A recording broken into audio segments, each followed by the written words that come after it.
Diba? Why would I answer to a member of the House of Representatives na merong utang sa aking husband ng 9 million? Pumunta po kayo kay former President Duterte sa Quadcom, pumunta po kayo kay Yusek Lopez, pero sa mga hearings daw po hindi po kayo pumupunta.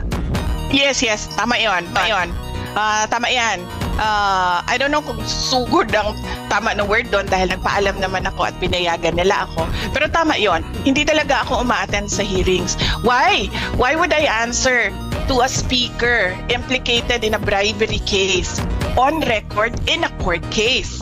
Why would I answer to a member of hanggang ngayon, hindi ko alam bakit member pa ito ng House of Representatives, convicted of child abuse, taking IP children doon sa amin sa Davao City, dadalhin sa Manila.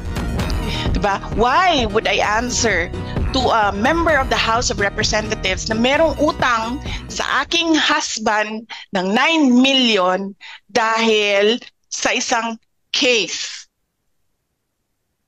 So why would I answer to them? Why would I answer to a member of the House of Representatives na ang tatay niya mismo, na may screen cap ako, nagsasorry sa ginagawa ng anak niya? Alam niyo, hindi pa umabot sa buhay ko na nagsorry ang tatay ko kanino man sa ginawa ko. Pero this member of the House of Representatives, tinetext ako ng tatay, I'm sorry.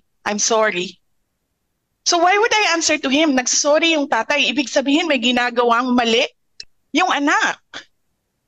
Diba? So why would I answer to them? I will be here for President Duterte, but I will not